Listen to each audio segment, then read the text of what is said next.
성경에 오늘 본문이 포함된 선지서들을 살펴보면 이스라엘 백성들과 유다 백성들이 포로로 이방인 나라에 포로로 잡혀가기 전에 주신 말씀입니다. 호세아와 아모스서는 이스라엘 백성들에게 주신 말씀이고 나머지 선지서들은 대부분 유다 백성들에게 주신 말씀이었습니다. 이 선지자들의 예언대로 이스라엘도 망하게 되고 유다도 멸망하게 됩니다. 그중에 우리가 오늘 살펴볼 말씀 학개서는 바벨론의 포로로 잡혀간 지 70년이 지난 후에 예루살렘으로 돌아온 소수의 유다 백성들에게 주신 말씀입니다. 그리고 오늘 예배하는 저와 여러분에게 주시는 하나님의 말씀입니다. 70년간의 포로 생활을 마친 후 돌아오게 되었으니 소망과 희망이 있었을 것입니다. 희망을 가지고 예루살렘에 돌아온 이 유다 백성들이 발견한 것은, 눈앞에 놓인 것은 거대한 폐허 덤이었습니다. 황폐한 예루살렘 성과 성전 삶의 터전이었습니다. 그 폐허 더미에서는 아무것도 건질 수 없었을 뿐만 아니라 그 폐허 더미 자체를 치우는 일조차 녹록하지 않은, 쉽지 않은 일이었습니다. 돌아온 백성들은 도대체 무슨 일부터 시작해야 하는가, 무엇을 해야 할지 알 수가 없었습니다. 물론 처음에는 하나님의 뜻대로 성전부터 건축하려고, 성전을 재건하려고 하였습니다. 그러나 그 일이 사마리아 사람들의 방해로 중단되면서 백성들은 점차 자신들의 생활로 돌아가고 자기 생활에 집중하기 시작했습니다. 각자 자기 집을 짓고 자기 농사를 짓는 데 빠져서 하나님의 성전을 짓는 일은 이제 다 잊어버리고 말았습니다. 하나님께서는 오늘 본문에서 유다의 두 지도자인 총독 스룹바벨과 대제사장 여호수아를 책망하고 계십니다. 도대체 지금 너희가 하고 있는 일은 무엇이냐? 너희에게 가장 중요한 성전은 폐허로 내버려 둔 채 지금 도대체 백성들과 무엇을 하고 있는 것이냐라고 책망하고 계십니다. 성전을 건축하지 않는 그들의 삶은 정리가 되지 않은 집처럼 제대로 된 곳이 한 군데도 없었습니다. 마치 청소도 하지 않고 도배도 하지 않은 채 짐부터 풀어놓은 것과 같았습니다. 그들은 가장 중요하고 기본적인 일은 미루어 둔 채 덜 중요한 일을 먼저 붙들었던 것입니다. 처음 바벨론을 떠나올 때는 옛 예루살렘의 화려한 영광을 돌아보며 그 영광을 재현하겠다는 소망이 있었습니다. 그러나 막상 고향으로 돌아와 예루살렘에 도착해서 눈앞에 보이는 현실을 보니 그것은 너무나도 자신들에게는 힘에 벅찬 너무나 어려운 일이었습니다. 그래서 생각한 것이 무엇입니까? 아직은 성전을 짓고 예루살렘 성을 다시 세울 때가 아닌 것 같다. 일단 우리부터 돌아가서 우리의 삶을 살아보자라는 것입니다. 그래서 저마다 자기의 집을 짓고 자기 농사를 짓고 자기 자녀를 키우는 일에 다들 집중하고 몰두하게 되었습니다. 하나님께서는 지금 유다 백성들을 이 백성이라고 부르고 계십니다. 하나님께서 이들을 내 백성이라고 부르시지 않고 이 백성이라고 부르시는 데에는 이들의 생각과 결정이, 판단이 하나님 뜻에 맞지 않고 지금 하나님 마음에 합당하지 않다는 뜻이 담겨 있습니다. 그래서 내 백성이 아니라 이 백성들이라고 지금 학개 선지자를 통하여서 표현하고 있습니다. 하나님께서는 이들의 상황이 아무리 힘들어도 하나님과 교통할 수 있는 성전부터 재건하기를 원하셨습니다. 아무리 산더미 같은 쓰레기가 쌓여 있어도 하나님의 성전부터 짓기를 기대하셨습니다. 그런데 이들은 무려 15년 동안 성전을 폐허더미 가운데 방치해 두고 있었습니다. 왜 그렇습니까? 이렇게 오랫동안 성전을 방치해 둔 이유가 무엇이었습니까? 표면적인 이유는 바로 사마리아인들의 방해가 있었기 때문입니다. 사마리아인들은 북쪽에 남아있던 이스라엘 자손들과 이방인들이 섞인 혼혈 민족이었습니다. 자신들도 이 유다 백성들이 성전을 재건할 때 자신들도 함께 성전 재건에 동참하겠다고 나섰습니다. 그러나 유다 백성들은 그들의 잘못된 사상이 유입되지 않도록 그것을 염려하여서 그 제안을 거절했고, 그들은 바사왕, 페르시아 왕에게 유다 백성들을 모함하는 글을 올리게 되었습니다. 고레스 이후에 왕위에 오른 아닥사스다 왕은 결국 이 사마리아 사람들의 모함을 받아들이고 성전 건축을 금지하는 조서를 내리게 되었고, 성전 건축은 그 이후에 다리오 왕 2년 때까지 중단되게 되었습니다. 이처럼 유다 백성들이 성전을 짓지 못한 것은 자의적인 선택 때문이 아니라 불가피한 외부의 사정 때문이었습니다. 그럼에도 불구하고 하나님께서는 유다 백성들을 내 백성이 아니라 이 백성이라고 부르면서 두 지도자와 함께 심하게 책망하시는 이유가 무엇이겠습니까? 그들의 중심, 마음을 보셨기 때문입니다. 그렇지 않아도 성전을 짓기가 힘들고 싫었던 터에 왕의 조서가 때마침 내려오니 잘됐다 하면서 성전 건축을 팽개치고 자기들의 생활로 달려가게 된 것입니다.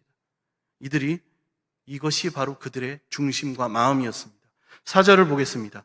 이 성전이 황폐하였거늘 너희가 이때에 판벽한 집에 거주하는 것이 옳으냐?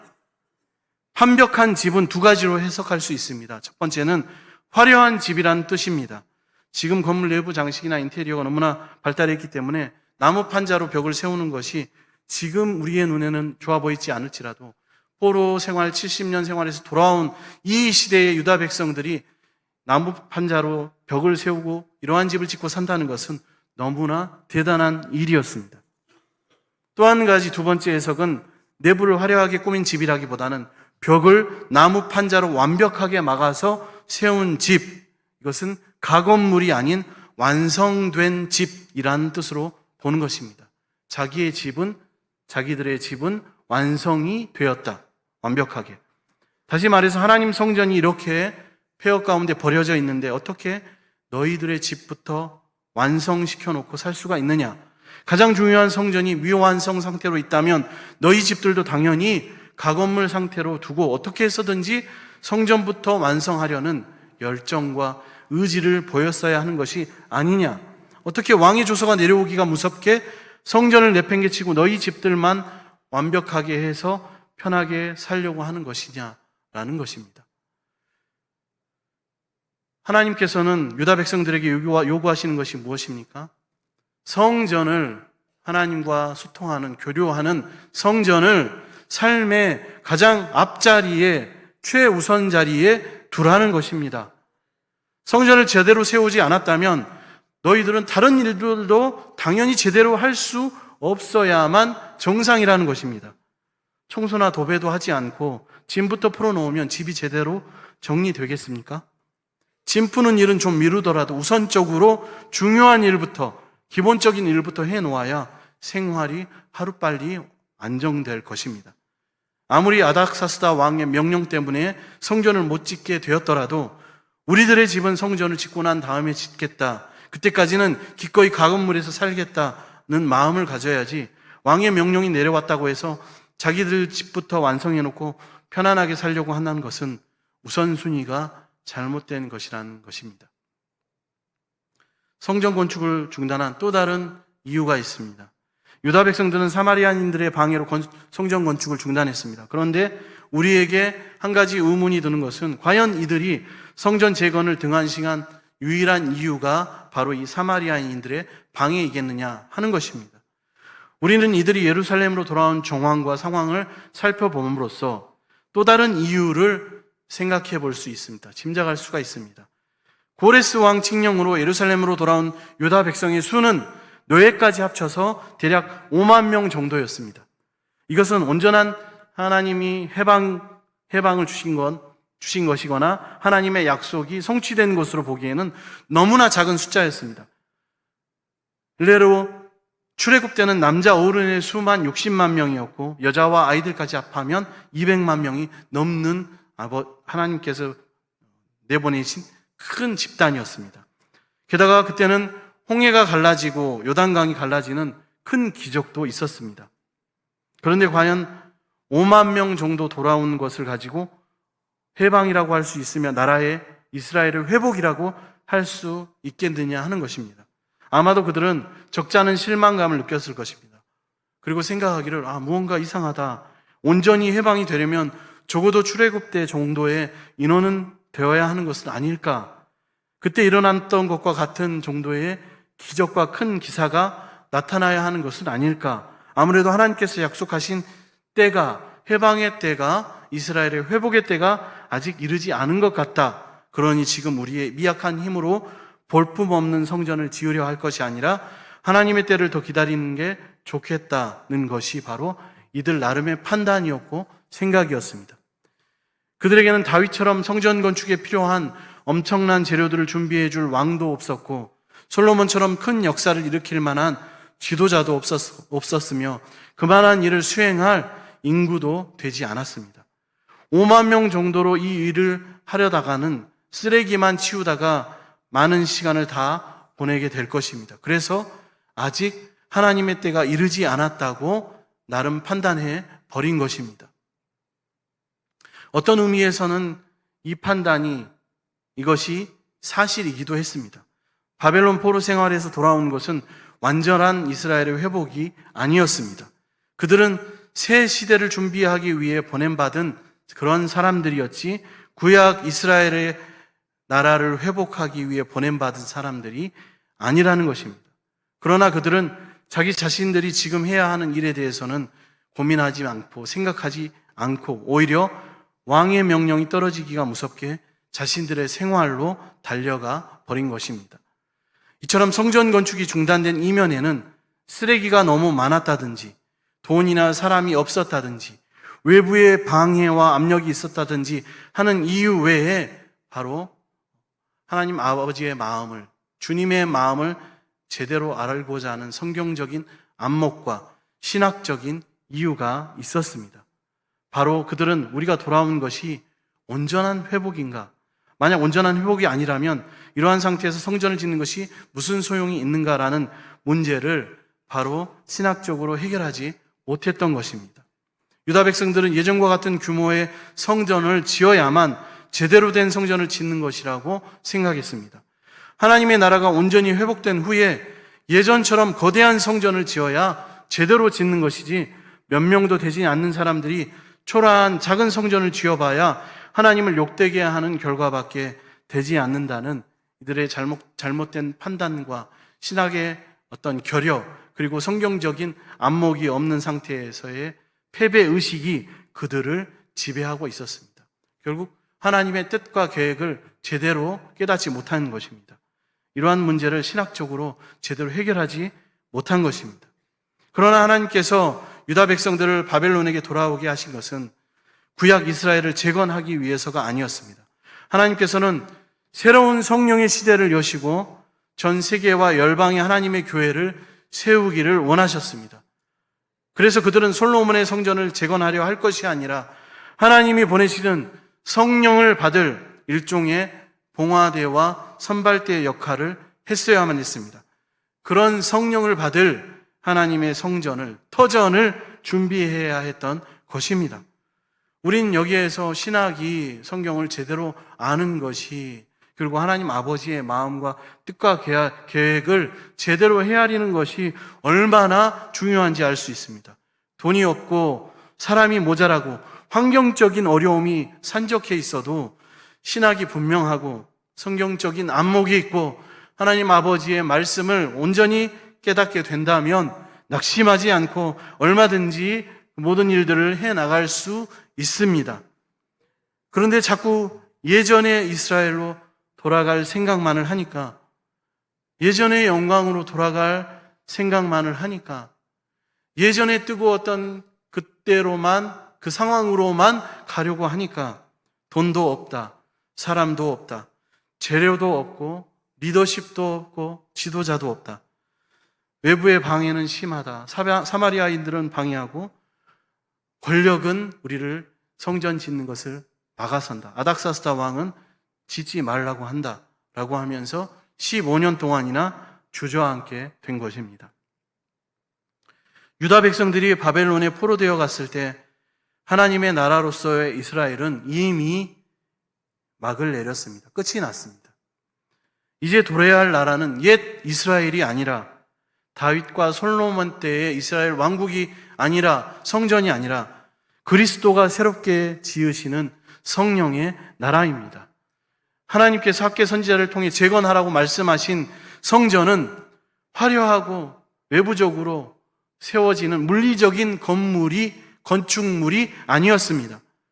이런 폐허와 쓰레기 더미 가운데서도 하나님을 최우선으로, 하나님을 제일로 하는, 하나님을 가장 우선으로 하는 공동체, 기도하면서 성령의 역사를 기다리는 공동체와 예배를 재건하라는 뜻이었습니다.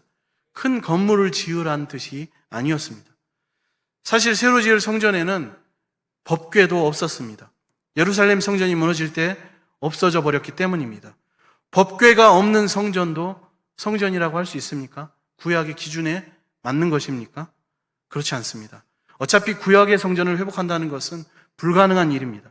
그 옛날 솔로몬과 다윗의 영광을 회복하는 것은 바로 지금 이들의 사명이 아니었습니다. 그들은 이제 과도기 세대이자 새로운 시대를 준비하기 위해 먼저 보냄을 받은 하나님이 보내신 선발대로서 성령의 시대를 기다리는 새벽별의 역할을 감당하는 세대였습니다. 그런데 그들은 이 사실을 제대로 깨닫지 못하였기 때문에 하나님의 약속에 또 하나님의 계획이 잘못된 것처럼, 오류가 생긴 것처럼 착각했고 오해했습니다. 이 상태에서는 성전을 건축할 수 없다고 낙심하고 포기해버린 것입니다. 그리고 이제 자기들의 집부터 완벽하게 지어서 자기들의 생활을 먼저 안정시키려 했습니다. 하나님 보실 때 그것은 바로 우리에게 주시는 소망과 희망이 되시는 메시아에 대한 믿음과 소망을 포기하는 것과 다름없는 일이었습니다. 그 결과 유다 백성들에게 나타난 현상이 있습니다. 하나님께서는 먼저 그들 자신들의 행동에 대해서 그들 깊이 생각해 보라고 말씀하십니다. 5절입니다. 그러므로 이제 만군의 여호와가 이같이 말하노니 너희는 너희의 행위를 살필지니라. 하나님께서는 지금 너희가 공사를 중단한 데에는 분명히 표면적인 이유가 있다. 그것은 나도 인정한다. 그러나 더 진정한 이유는 어디에 있는지 한번 깊이 생각해 보아라. 너희가 진짜 정말로 중요하게 생각하는 것이 무엇인지 생각해 보아라. 전 세계에 흩어져 있는 내 백성들이 구원을 얻는 것이나, 그리고 나의 백성들이 나에게 돌아오는 것이냐, 아니면 너희 자식들을 잘 키우고 너희 농사를 잘 지어서 배부르고 든든하게 사는 것이냐. 표면적인 이유 말고 진짜 이유를 정직하게 생각해 보아라 라고 말씀하십니다. 성전 건축이 중단된 때에는 사마리아인들의 방해라는 표면적인 이유가 분명히 있었습니다. 그러나 진짜 중요한 이유는 하나님 나라에 대한 열정이, 의지가 사라져버리고 식어버린 데 있었습니다. 그들은 성전 건축을 재개하려는 시도조차 하지 않았습니다. 일반 백성은 물론이고 스룹바벨과 그리고 여호수아 같은 총독과 대제사장도 마찬가지였습니다. 그 결과 그들에게 나타난 현상이 있습니다. 무엇입니까? 고향으로 돌아왔고 뼈더미 가운데 자신의 집을 짓고 자기 농사를 짓고 자기 자녀들을 길렀지만 삶에 만족도 없고 기쁨도 없다는 것이었습니다. 기울인 노력에 비해서 열매가 너무 적은 상황을 맞이했습니다. 6절입니다. 너희가 많이 뿌릴지라도 수확이 적으며 먹을지라도 배부르지 못하며 마실지라도 흡족하지 못하며 입어도 따뜻하지 못하며 일꾼이 삭슬을 받아도 그것을 구멍 뚫어진 전대에 넣음이 되느니라. 아멘. 정상적인 사람은 음식을 먹으면 배부르고 물을 마시면 시원하게 되어 있습니다. 옷을 입으면 따뜻하고 돈을 벌면 지갑이 두꺼워지며 통장에 돈이 있게 되어 있습니다. 그런데 아무리 먹어도 배가 부르지 않고 아무리 돈을 벌어도 이 구멍 저 구멍으로 다 새 나가서 남는 것이 없다면 분명 어딘가 문제가 있는 것입니다. 여기서 선지자가 나열하고 있는 항목들은 전부 생활의 필수적인 것들입니다. 곡식을 뿌려서 거두는 것, 먹고 마시는 것, 옷을 입는 것, 일을 하고 삭슬 받는 것은 얼마나 중요한 일입니까? 그런데 그들에게 나타난 현상은 이렇게 중요한 영역에서 노력한 만큼, 애쓴 만큼 돌아오는 수확이 없었다는 것입니다. 이렇게 하나님 백성들이 자기 삶에서 가장 중요한 문제를 해결하지 않고 다른 일로 달려갔을 때 이러한 현상들이 나타나게 된 것입니다. 하나님께서 이런 현상들을 통해 말씀하시는 바가 무엇입니까? 너희의 우선순위가 잘못되었다라는 것입니다. 선발대로서 하나님의 사명자로서 너희가 얼마나 중요한 사명과 임무를 맡았는지 생각하지 않고 왜 우선순위를 저버리는 것이냐 하는 것입니다. 그들은 이 쓰레기 더미 위에서 폐허 가운데서 무엇보다 먼저 하나님 제1의 신앙을 심었어야 합니다. 하나님을 최우선순위로 삼았어야만 했습니다. 그래야 그곳에 하나님 보내신 성령이 임하실 때 그 불길이 온 땅으로 저 열방으로 퍼져나갈 수 있기 때문입니다. 가장 복받은 백성이 누구입니까? 복된 사람은 누구입니까? 하나님을 모시는 사람, 하나님을 모시는 백성이야말로 복된 백성이요, 복된 사람입니다.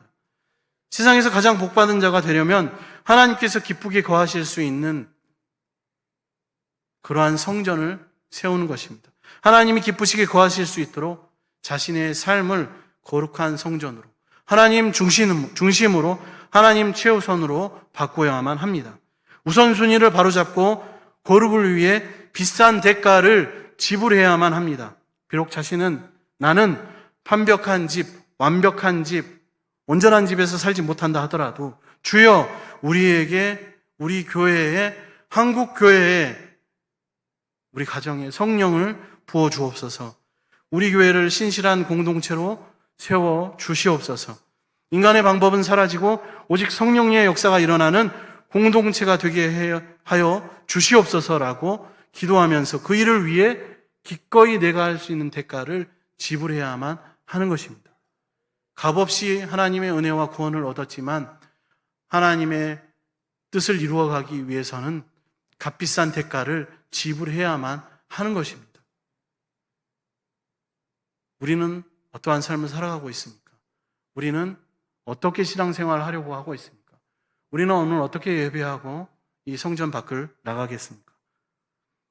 그렇게 하나님 앞에 우리의 대가를 지불하면 그러면 우리의 집은 누가 책임져 주십니까? 바로 하나님께서 책임져 주십니다. 자기의 것을 포기하고 다 포기한 것도 아닙니다. 조금 포기하고 거룩한 공동체를, 신실한 공동체를, 하나님과 교통하는 거룩한 성전을 회복하고 세우기 위해 수고하고 애쓰면 하나님께서 직접 우리의 필요를 채워주십니다. 애써 자기 집을 가지려 하지 않아도 집을 주십니다. 애써 부자가 되려 하지 않아도 우리가 미처 생각하지 못했던 부분까지 하나님은 채워주시고 풍성케 하십니다. 우리에게 가장 중요한 것은 하나님의 말씀을 사모하고 하나님의 말씀으로 돌아가는 신실한 공동체를 세우는 것입니다.